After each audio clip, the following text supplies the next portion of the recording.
Hello, good morning, and welcome to today's webinar organized by Dilip Oak's Academy. For those who don't know me, I am Dilip Oak, founder of Dilip Oak's Academy, India's largest training institute for higher education in America. Last week, we conducted a webinar on impact of COVID-19 on American universities. It was conducted by Miss Maggie Wilford of State University of New York, Binghamton. In case if you didn't attend the seminar, you will be able to see it on our YouTube. In today's webinar, we will be discussing about the impact of COVID-19 on job opportunities in America. I'm aware that due to the pandemic, many of you have already deferred your admission to next year, that is fall 2021. Some students are also trying to go in Jan 2021 if they start hybrid course or in-person classes. But most of the students are apprehensive about going to America, either fall or spring. There are a lot of doubts as to what the situation in America is and how will the job market look like post-COVID. So to give you a better idea about all this, we have with us our guest speaker for today, Mr. Ameya Kanitkar. He is alumni from Carnegie Mellon University, former employee of LinkedIn, and now currently working in Coinbase in San Francisco. So without further delay, I invite to take over from here, Ameya. And please note that after the webinar, you will have a question answer session. You can ask questions by raising your hand, and then we'll unmute the video and ask you to give you a chance to ask your questions. Before I request Ameya to take over, there are two questions. We want to take a poll, and there are two questions in that poll. We'll ask you a question, and then I'll give you 10 minutes. 10 seconds to answer that. The first question is, choose your location. Which location you are from India? That is Western India, Central India, South India, or any other location.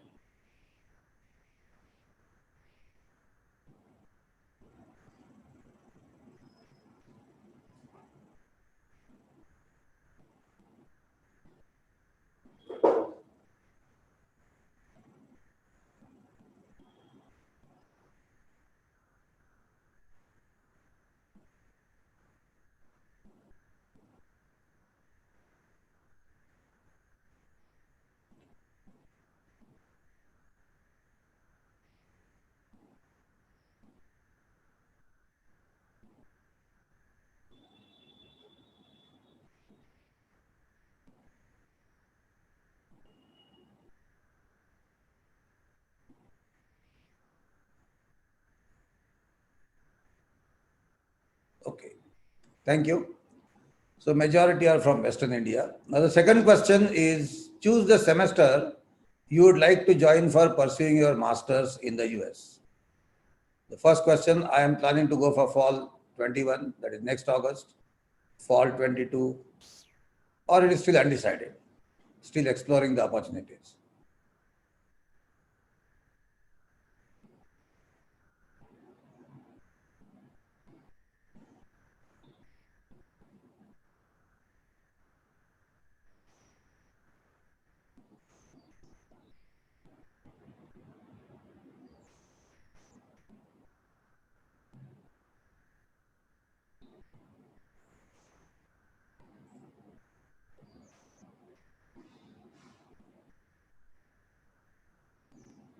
Okay.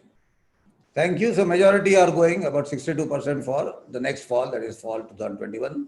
Now I request Ameya to take over. Thank you, sir. Can you all hear me properly? Yes, we can. Okay, perfect. I'll share my screen. And let me know when you see the screen. Can you see the screen? Okay, thank you very much. We have almost 200 people in the attendance, so welcome to everyone, and thank you for the warm introduction. Um, the pandemic has changed the world, right? And I'm here to tell you what does that mean for the US, what does that mean for the US economy, and then what does it mean for you, and how can you navigate these tricky times, right? So here's the agenda for today. First, I'll quickly do my introduction. We'll quickly review what has happened so far. Then we'll go into what is likely to happen. Then we'll go into what are the challenges and opportunities of these new realities, and then specific action steps that you can take today to take advantage of these opportunities. So let me quickly introduce myself. I came to US about 15 years ago. Worked in various technology companies. Most recently, I was at Microsoft, LinkedIn, Groupon. Currently, I'm at a company called Coinbase. Over the years, I have hired hundreds of engineers, interviewed hundreds of engineers, hired many dozens of them for all these different companies. And last but not the least, the I graduated in the last recession. So in the 2000, I graduated in 2008 December, and the recession last year was about 2008 and 2009.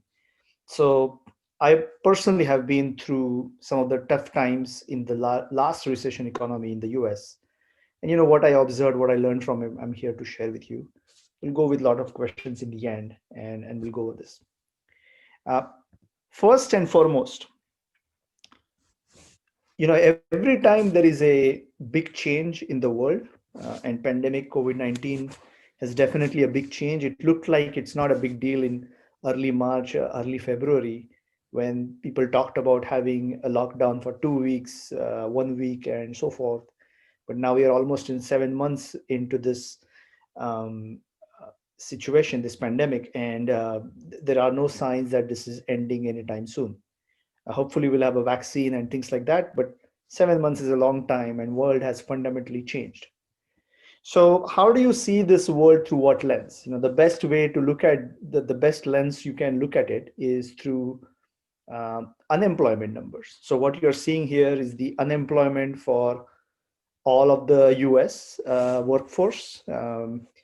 And you can see that the unemployment rate was at a historical low in February 2020, and it suddenly went to almost 15%, 14% in a matter of months. We are seeing an improvement over the last quarter or so, but even at 7.9%, that's been really high unemployment rate in the US compared to historical standards. And this has happened very quickly. I have shown here the data for almost 11 or 12 years, so you get a sense of how big that change is. So that's interesting. Obviously, a lot of people are losing jobs. Let's look at some more data. Right. This is an article that says, the unemployment is not the same for every part of the U.S. economy.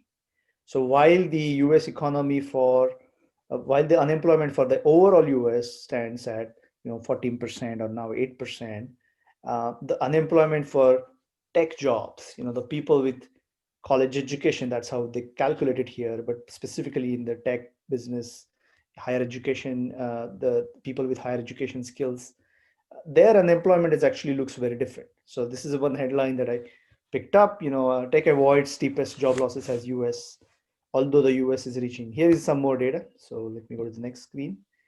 So this is in January 2020. The unemployment rate for computer-related occupations was just 3%, when the rest of the US was 4%.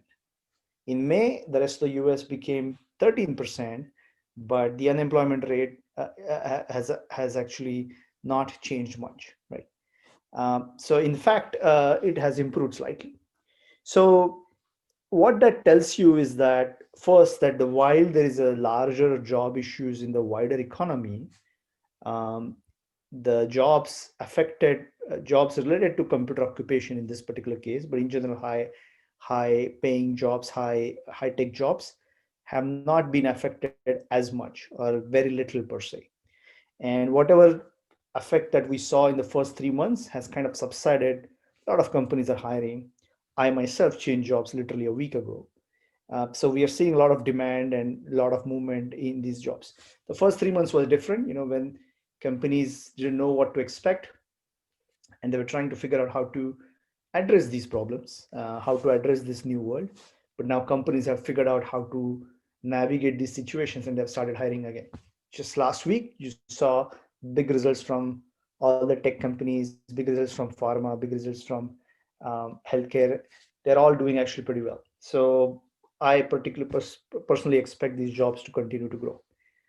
On the ground, what we are seeing is that the jobs that are affected are largely in um, retail, and in like if you go to Starbucks, people, there are not that many people there. The shops are closed, that kind of stuff. The companies are actually working fine. The manufacturing is actually going on, and there are you see that activity happening. So, what would be the future predictions, right? So remember, when you're looking to come to US, you are not isolated. We are looking at probability of your success, so you're not isolated. So what happens in the larger economy does affect you.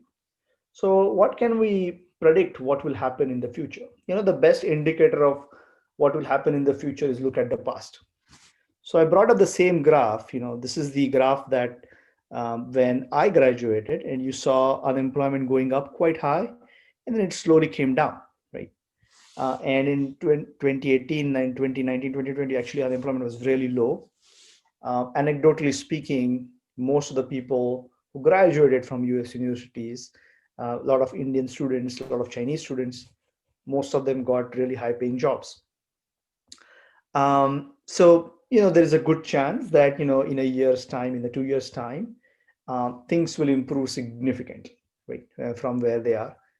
The other important thing to think about is that unlike in 2008 recession, where there was actually a bubble in asset classes, the current recession did not happen because of anything fundamentally wrong, right? We had a virus and we had to shut down, and that's what caused the recession. It's not like there was in a bubble or there was something wrong in the economy.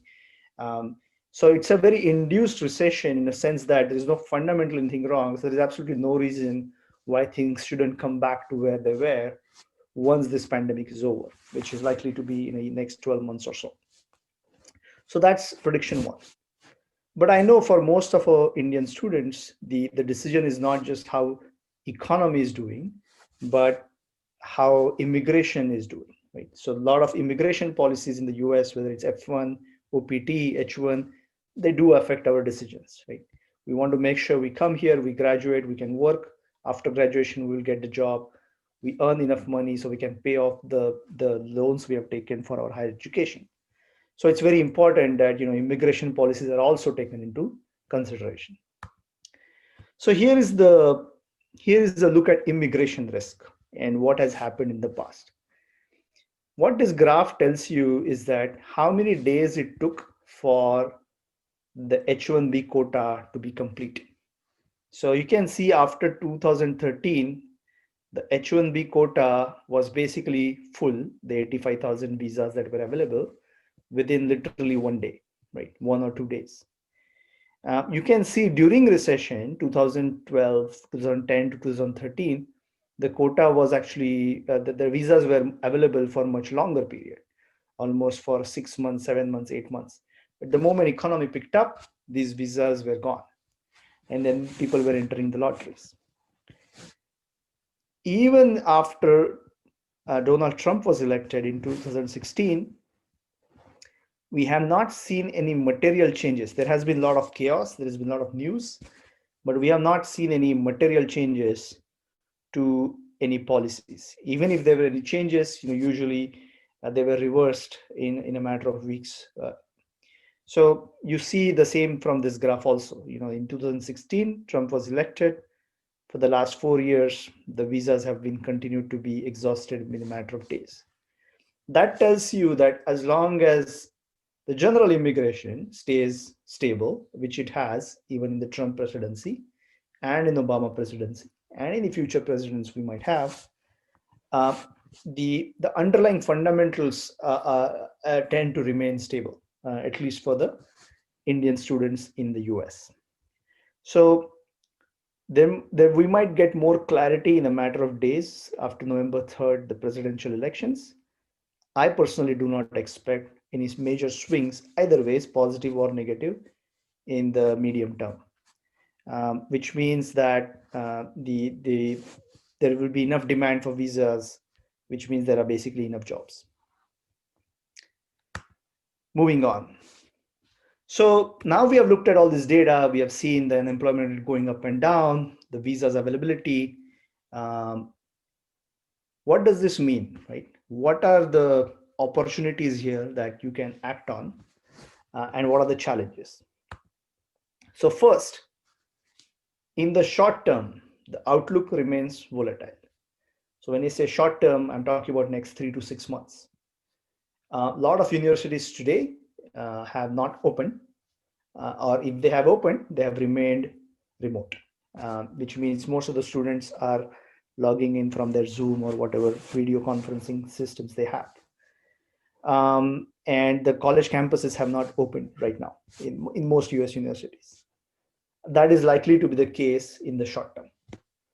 We are also seeing a lot of flux around the job thing I was talking about in the short term.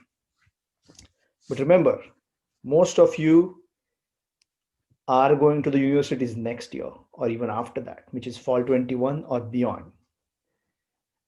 And what matters is not what is happening in the job market today, but what will happen 2 or 3 years from now, right? Because you will graduate 2 years from now, 2, 3 years from now. So what you really should be looking for is 2022, 2023. And in the long term, we expect jobs to open up, unemployment to go down significantly, at least to the same levels as 2016, 2017. So we know what 2016, 2017 looked like, and it looks actually pretty good. Then what can we do today to actually take advantage of those opportunities? Right? That's the question. So now we know we have challenges and we have opportunities. Let's find what specific things we can do to actually take advantage of these opportunities. First opportunity. Many students have deferred admits to these universities. Many students are still apprehensive about going. What that basically means is that, and I don't blame them, but what that basically means, there is lower competition.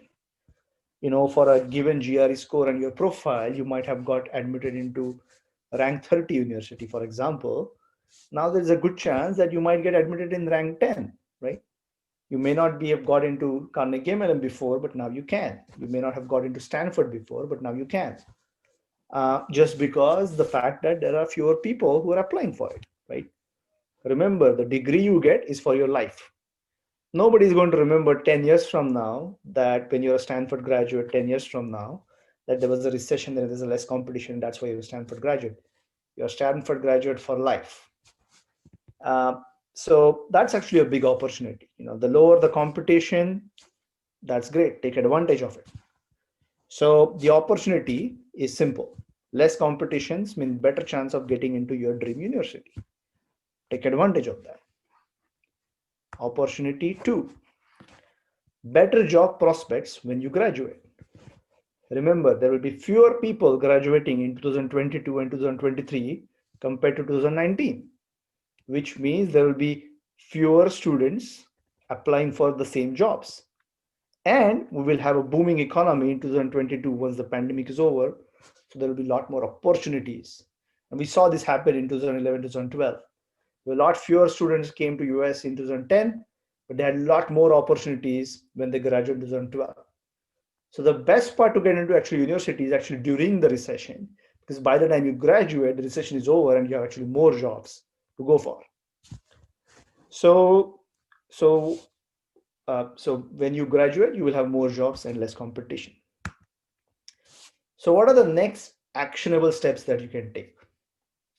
my recommendation is start preparing for fall 2021 or spring of 2022. That's January 22 or August of 21, which means you want to take GRE today, apply to universities in the next 3 to 4 months, get your visas done, right?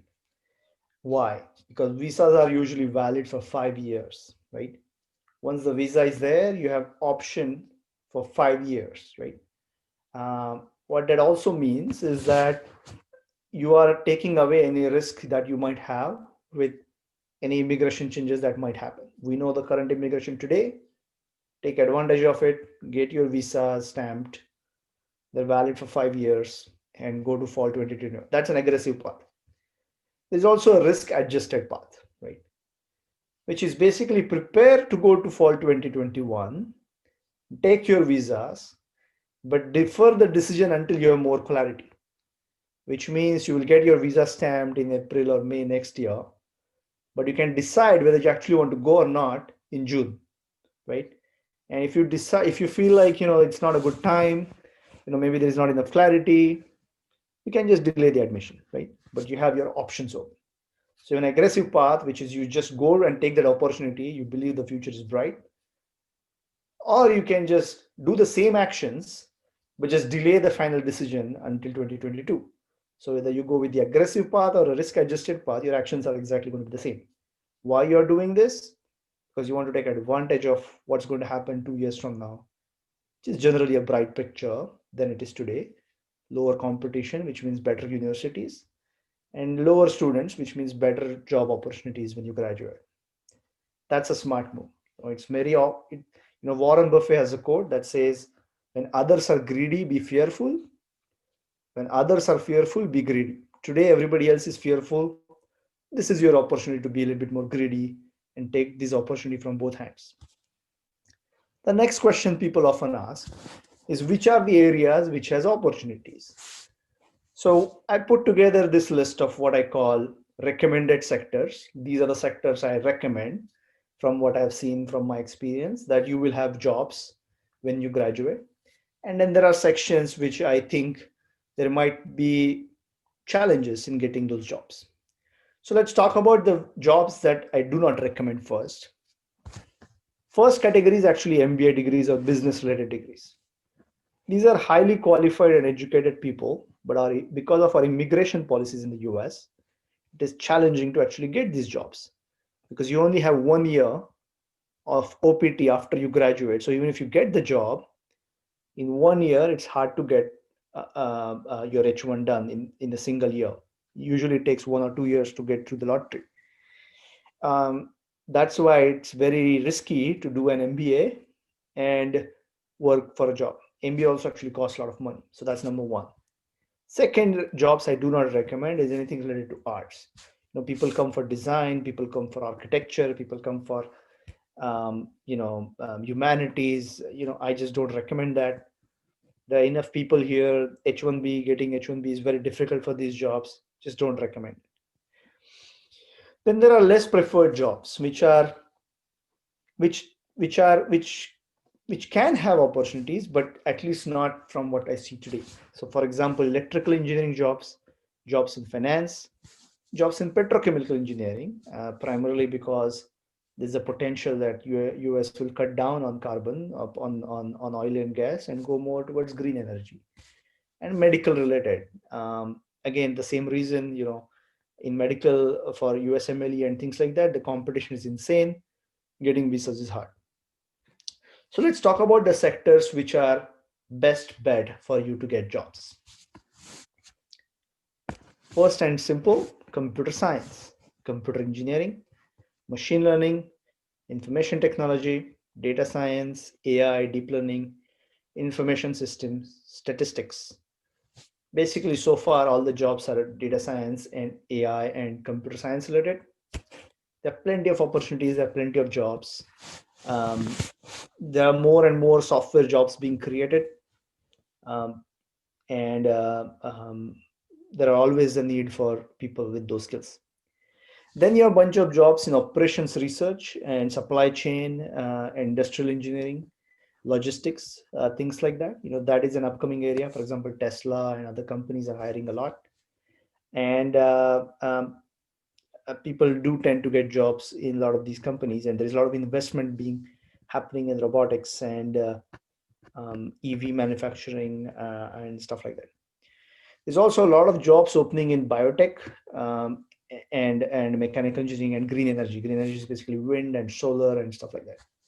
So these are the areas with where I recommend for you to look for opportunities.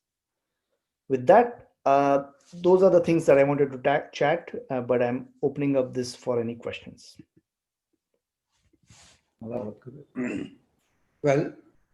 students, you can raise your hand, and then we'll give you a chance. We'll ask you to unmute and you can ask the question. And once you finish your question, again, we'll unmute you.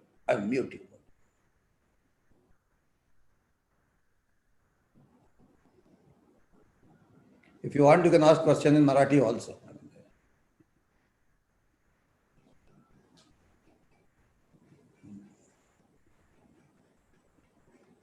There are 256 students.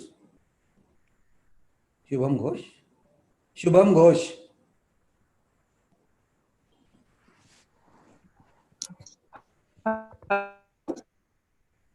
Hello. Yeah, am I audible? Right. Now Hello? you are. Yes. Okay. So my question was regarding the OPT, because there are news circulating around saying that Trump, if he stays in power, that he might target the OPT next. So is there any confirmed news, or is that still, we'll have to look into that, or just wait it out? So thank you for asking the question, Shubham. In the last 4 years, there have been a lot of different news about a lot of different things happening. And while there have been changes here and there, we have not seen any material change in the policy. So there is a lot of fear. I understand the fear, but so far at least we have not seen any material changes. So for example, he could have cancelled H1B EAD. He could have cut down OPT from 29 months to 12 months. He was asking students in the US to leave if they are not actually on the campus. He was planning to cut down H1B, etc., etc. But if you look at, actually, that's all talk. If you look at the actual actions being made, I think the only action I would say that was a bit challenging was when they shut down premium H1B processing. So they were allowing H1B to be processed, but not in just the 15 days, and it allowed a lot of people to take risks in changing jobs. But in fact, if you look at the green card, even today, the green card dates have actually moved forward. They were stuck at 2009, and some of the EB3 dates have gone to 2015. So while there is a lot of rhetoric around Trump and the policies, if you look at the actual data, and if any of the data that has actually affected them, then you don't see actually the evidence of that right now. Although that remains that remains an unknown, but that risk was there 5 years ago, that risk was there 10 years ago. The reality is, what happens is that when the economy picks up, and when all these companies need people with highly skilled people, with all these companies need highly educated people. They have to open up these policies, because if you go to Microsoft today, for example, or I was at LinkedIn, my team was about 22 people, and 18 of them were on some sort of immigration. So the reality is that these tech companies need all these people. They cannot function without them, and there's enough cloud from Google and Facebook and other companies on immigration. The skilled immigration is actually something that both Democrats and Republicans align on. So I personally don't think that's a risk. There will always be a rhetoric. It's politics, but if you see the actual actions, they tend to be immaterial, and it's worth taking the risk. Okay, thank you. Ujjayan Dhar. Hello, Ujjayan. Hello, hello, sir. I have a query to be put forth. So recently, Mr. Kanitkar said about the non-recommended sectors, that is the MBA and the arts related. So, sir, the query comes in like I passed out from my engineering in 2016, and I have a 4 years of experience in product designing and lifecycle management from Dassault Systems in Pune. Now the thing is, I am interested to go for a topic like human computer interaction and interaction design that comes under masters in design or engineering and designing mix. So what do you think? I mean, is it a good investment? I mean, good investment, is it a good choice to make a course, go for a course like that? Because given my work experience and given the situation in the United States, or the rest of the world, I mean, what do you think in this thing? Any questions awaiting? Thank you, Jen. I think the basically the question is, if I have experience, should I go to HCI or not? Yeah. Look, what I'm recommending here is a kind of a general advice, right? With the general probabilities. There are always going to be special cases, and everybody's risk tolerance is going to be different. Now, coming to specifically HCI, um, uh, two specific recommendations I have is that if you are going for HCI, make sure your course is uh, under STEM, right? If your course is not under STEM, you're going to have 12 months OPT. That's much going to be challenging. If you have a STEM degree, and many HCI courses are actually under STEM, that allows you 29 months. So you have more time to find the jobs and things like that. Second thing I would say, HCI, because it falls under mostly computer design and stuff like that, there are actually jobs, but the job process for those is different than the job process for other things. So for example, a lot of times HCI people need a much bigger portfolio when they're applying for jobs. So which means you want to actually show what you can do. Um, um, so take those things into consideration. So generally speaking, it's not like you don't go, but you take other things into consideration. कौन है? अजिंक्य ना? अजिंक्य तेली. Be brief while asking a question. Ajinkya Teli.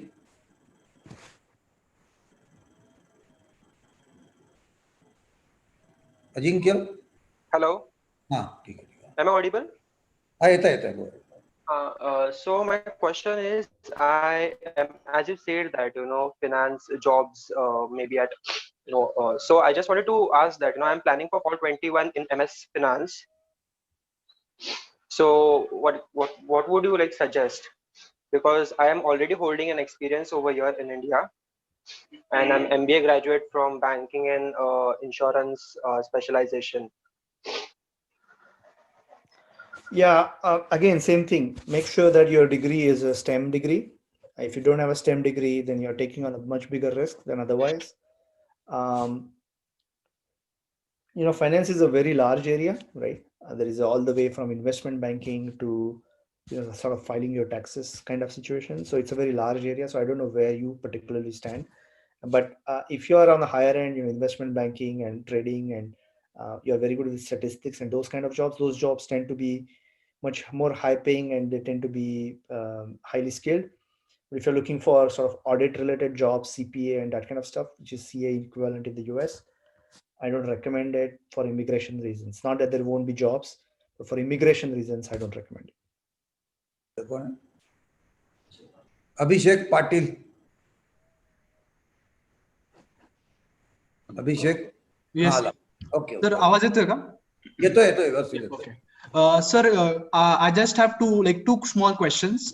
First is I'm applying for Masters in Information System for the year fall 2022. That is 2022. And my second question is that more as Sir Kanitkar sir mentioned, like when I will be planning for 2022. So the people who are applying for 2020 and 21, most will be applying for 22. So is the competition will be very high in the year 2022? Like as compared to 2020? Most likely, that's my guess, because more people will apply.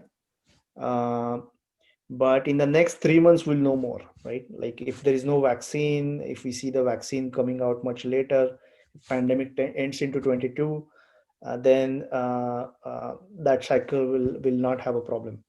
But if we see the coronavirus getting under control in the next 3 to 6 months, most people will be deferring to 22 and you will have a higher competition.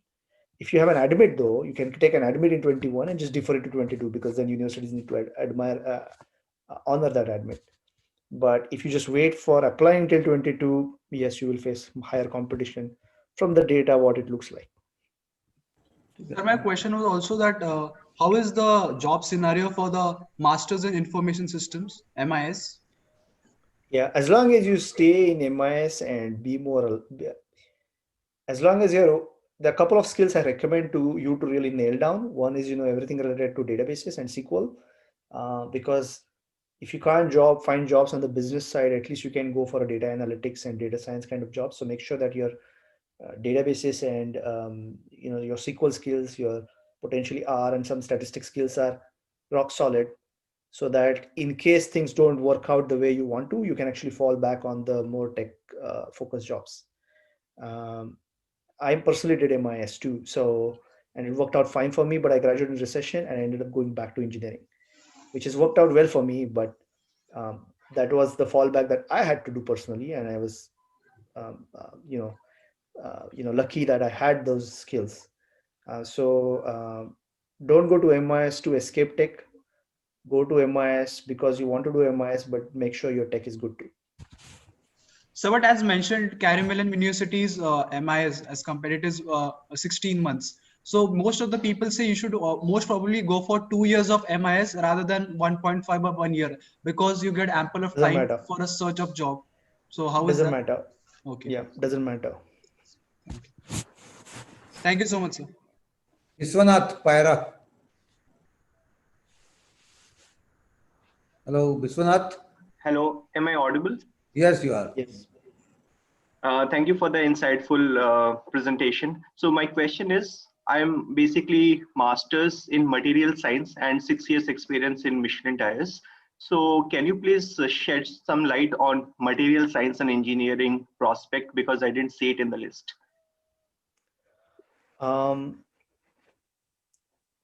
I don't know actually, right? But here is a trick that I usually give people out, right?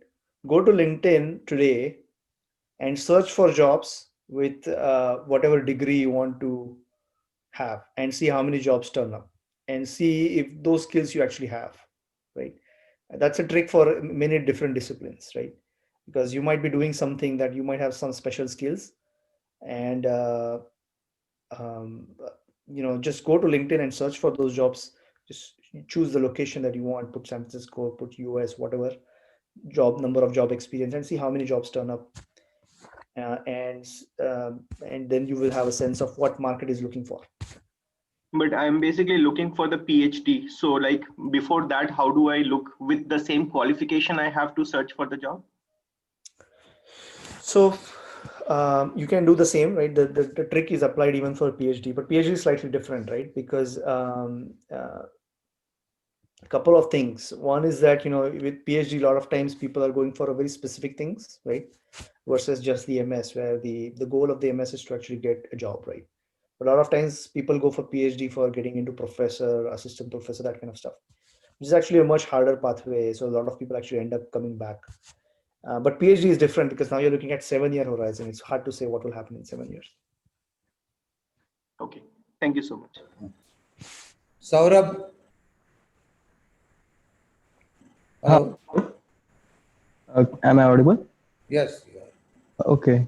Okay. So I wanted to ask a query regarding the new H1B wage-based schemes. So earlier it was a lottery. So how is it gonna affect? So lottery is still there, right? Lottery happens when you have more number of applications than the visas that can be allocated.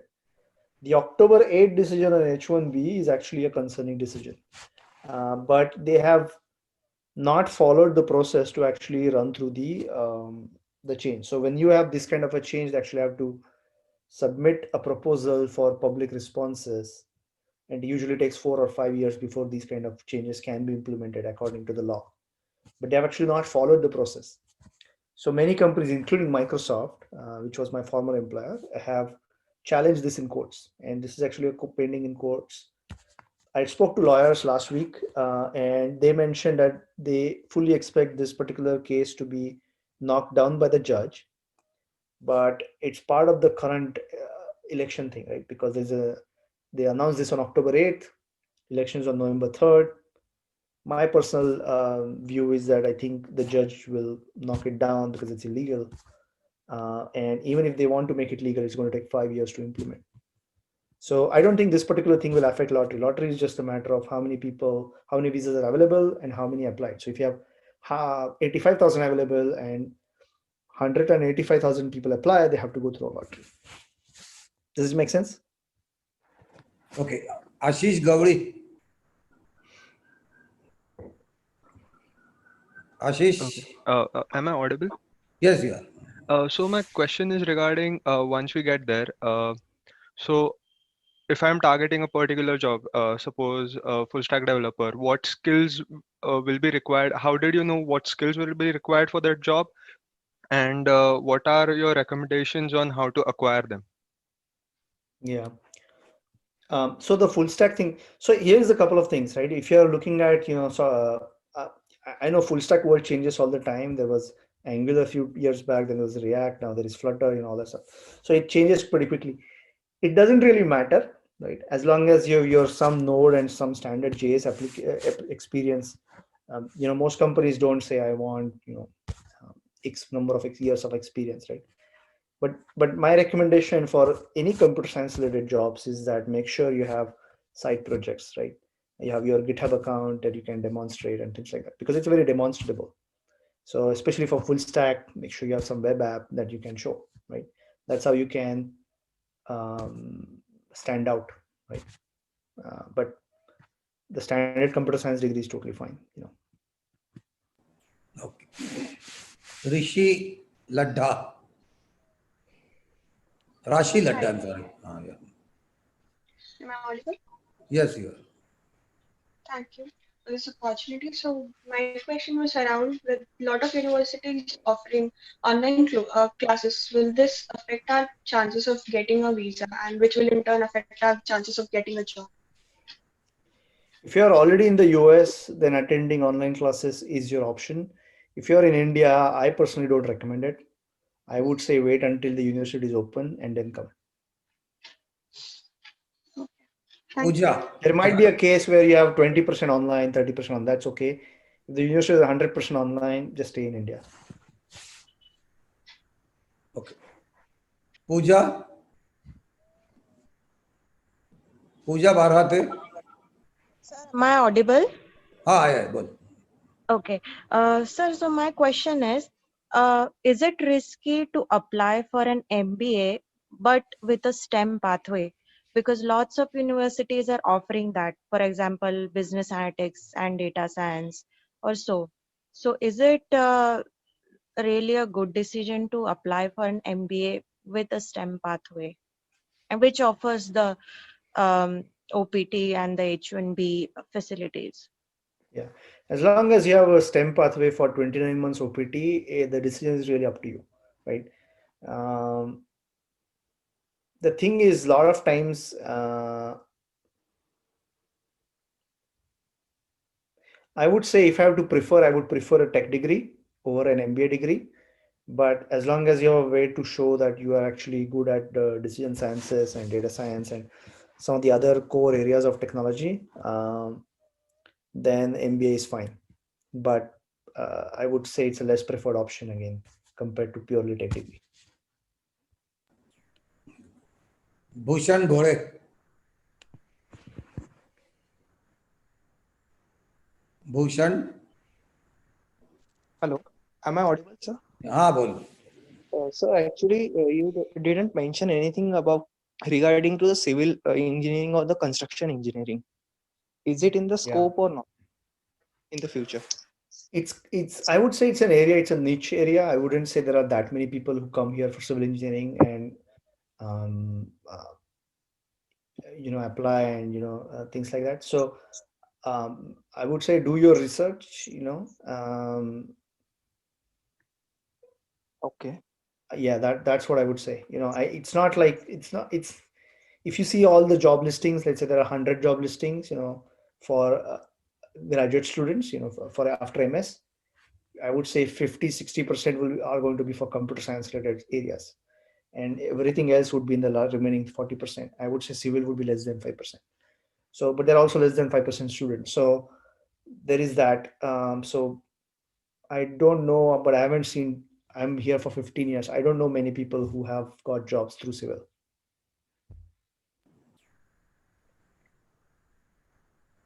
Okay, but number of applicants are also less. So generally, all the students who are going to America for civil, they manage to get jobs somehow. And the funding opportunities are more in civil engineering. A lot of funds in all the universities. Okay, Sonali Shah. Correct to know. All right. Sonali Shah. Yes, hello. Actually, I'm planning to join Texas A&M University for spring 2021. I've got my visa done also. So, is it okay like to go now, or should I wait and go in fall 2021? Good question. Depends on what your risk is. Wait definitely 2 more weeks, right? You will know what happens after the election. In the case of Biden presidency, your risk is significantly lowered. In case of Trump presidency, wait for what happens when the vaccine shows up. I don't think the campuses will open in January, but there's a good chance campuses will open in August. So if you're okay taking all your classes online for the first semester, and then the following subsequent semesters, you will be on campus. If you're okay with that, then go for it. You can also check if they can defer you the admit till 21 when you have more clarity. Well, there are universities, most of them, they are offering hybrid course. Some courses in person, some online, at least one subject in person, two online, and embassy is giving visa for that. Texas A&M, what is the status? Have you found out from them? Are they giving in-person course? Sonali Shah. They've said they are giving in-person courses. Gotcha. Yeah, So okay. just If it's wait in till person, just December. go. Yeah. Wait till December and then decide. Visa, you can revalidate for fall if you defer to fall. Sure, yeah. So I think I suggest that you take visa and keep quiet. Just wait for 1 month more. Okay. Yogini Kshirsagar.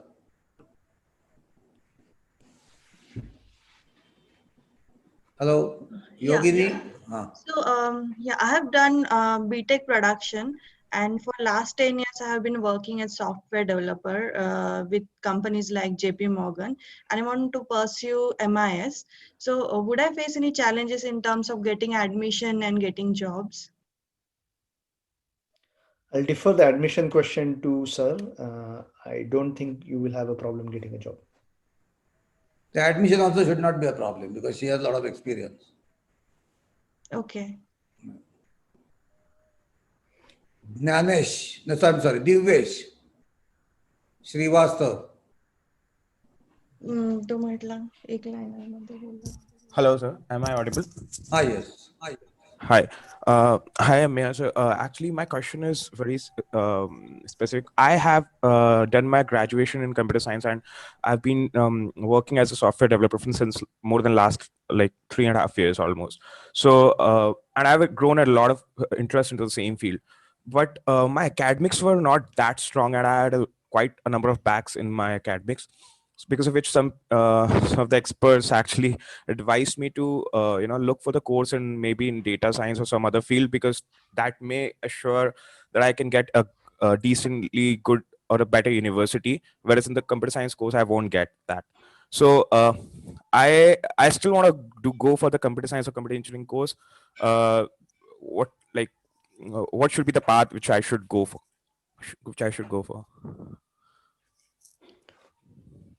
You want to take this, sir, or you want me to take it? No, I think you give me a call tomorrow, I'll tell you, because it's a typical case. So you can give me a call tomorrow after 11 o'clock.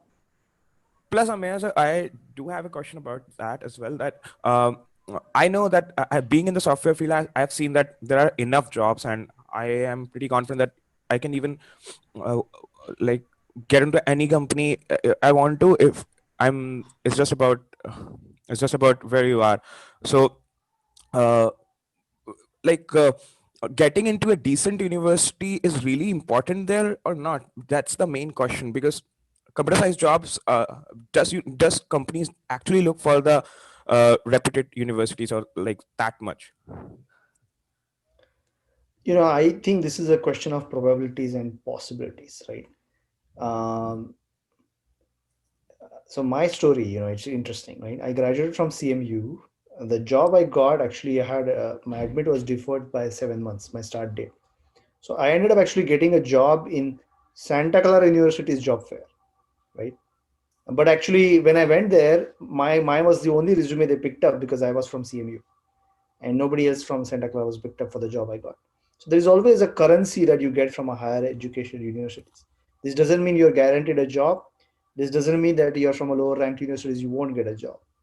This is just we all have a dice, and with a better university, your dice numbers are tend to be higher, right? But if you're exceptional, you network well, you will end up. Many people have got jobs without MS2, right? So it's not like it's impossible, but we are all trying to increase our probability, right? And if you do all the things right, your probability is higher. Okay. Harshal Upre.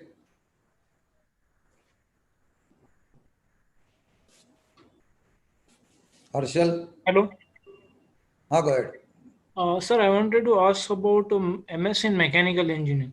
Looking at the manufacture sector in America, what would you suggest? That is it a good time to go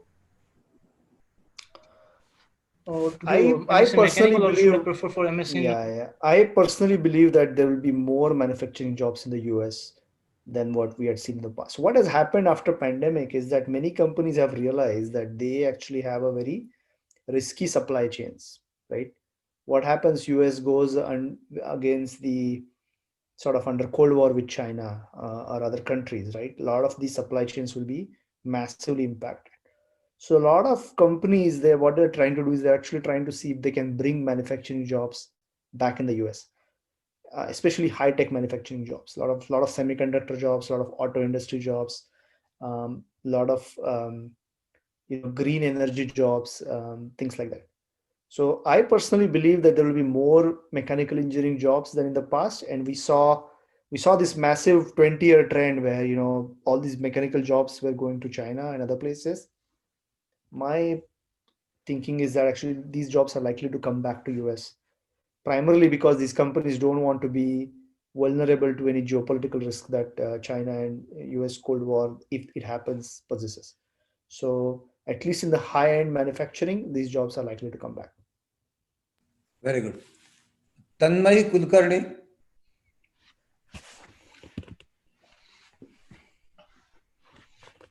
Hello. I'm audible? Yes, you are. Yeah. I have a question.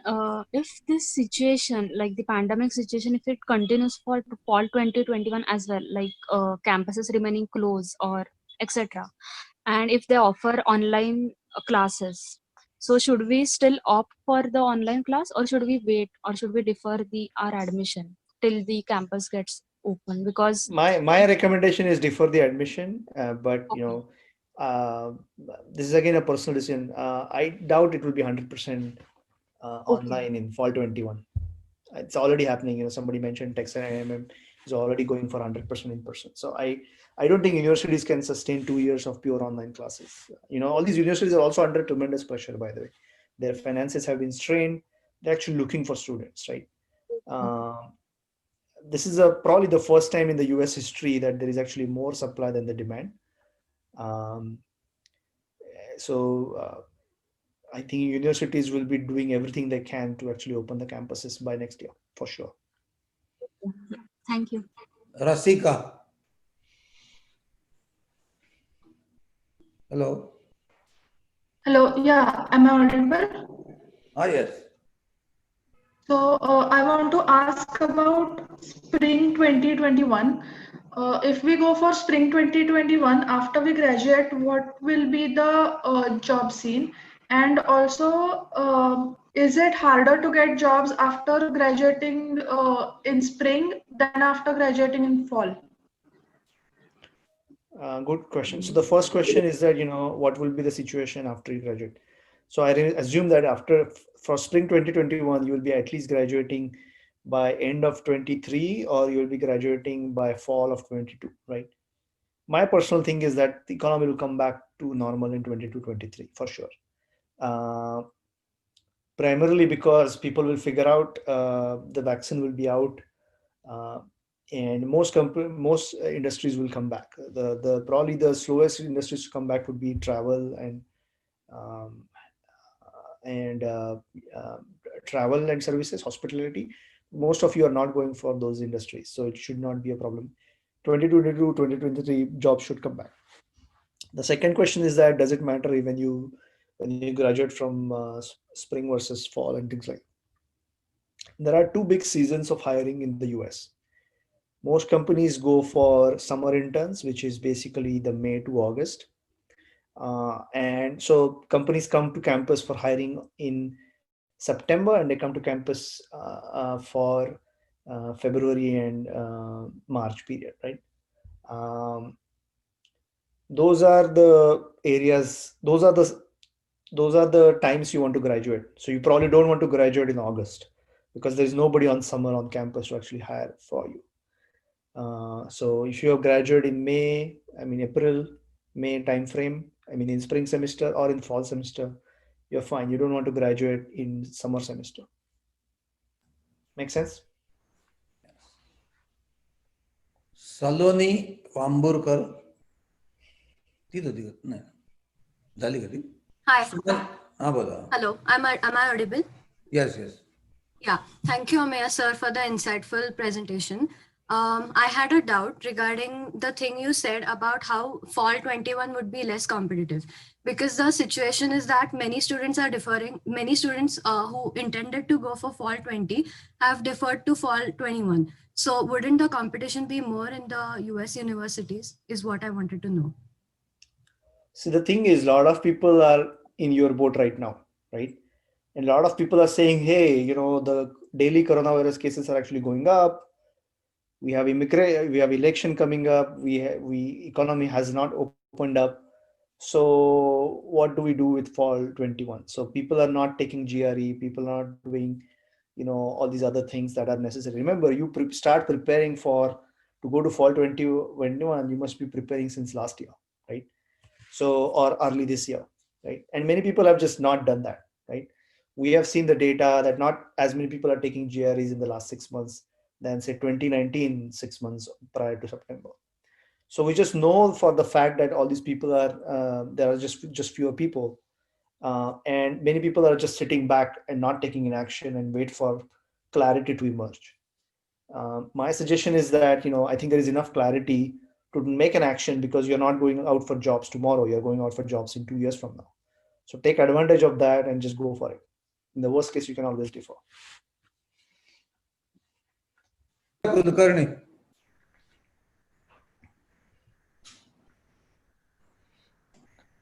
Hello, incidentally, Saloni, answer to your question, we have already spoken to many provosts and deans. They said even if students have deferred admission to fall 21, they are going to increase the capacity and they will adjust the intake. So don't worry, you can still apply for fall 21. Now, Anuja Kulkarni, I can give time only for 2 more questions, and then other students can send an email on support@dilipoakacademy.com. I will forward these emails to Ameya and he will answer within a week's time. So now 2 more questions. Anuja. Hello, sir. Am I audible? Yes. Yes. So I'm planning to apply for fall 2021, and I wanted to know about the internship opportunities that we could have. Uh, I mean, will there be good number of opportunities during our period? You're going for summer 22, right? No, fall 2021. If I plan for that. Yeah, you're going for fall 21, which means your internship is summer 22. Okay. Right. So you're still 2.5 years away. So you're fine. Thanks. Sumanta Rokde. Good morning, sir. Am I audible? Yes. All right. So I have a bachelor's in mechanical. I'm planning for a master's degree in design engineering from Penn State. I already have my admit. I was supposed to go in fall 21. I deferred it to, fall 20. I deferred it to fall 21. So my question is, it's kind of a super specialty. Is it worth the risk, and what areas are good in the United States for it? Like area meaning what regions, like for a job? Yeah. Typically Midwest, so that's good. Yeah, you're graduating from Penn State. So you're roughly in the right area.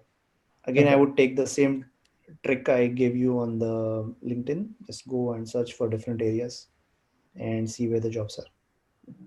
Especially for these super specialty things, right? Makes sense. Thank you. Last question, Shivani. Shivani. Hello, am I audible, sir? Yes, yes. Thank you, sir, for this session. My question is that I have admitted to fall 20 for Michigan Tech Mechanical Engineering, but I defer my admission to fall 21. So I wanted to ask that I think Michigan Tech is planning for full campus classes. So is it my wise decision to take fall 21 and start visa application after March 21? Yes. And how will be the situation in fall 21 considering the Doesn't matter. Doesn't matter. You're graduating in 23. Again, as I mentioned several times before, fall 21 classes will open. Okay, thank you. Okay, wonderful. Now we are short of time because we had allotted only 1 hour and 40 minutes. So very good. Ameya, you have given a lot of information, and I'm sure students have got very good insight about whether to join in fall and what kind of job scene will be there after they graduate. It's quite encouraging because, as you mentioned, that US economy will come back to normal within a year's time once the vaccine is invented. And all these students are graduating in 2023-24. So by then, job situation also will be excellent. And you had shown the graph of unemployment, and it's gradually coming down. And I'm sure that the unemployment rate will come back to again low, like 3.6% to 4%. So don't worry about getting jobs. Don't worry about H1B visas. So once again, I thank Ameya Kanitkar. Incidentally, is my son-in-law, and he is there for last 12 years. He's working in America, and I'm very glad that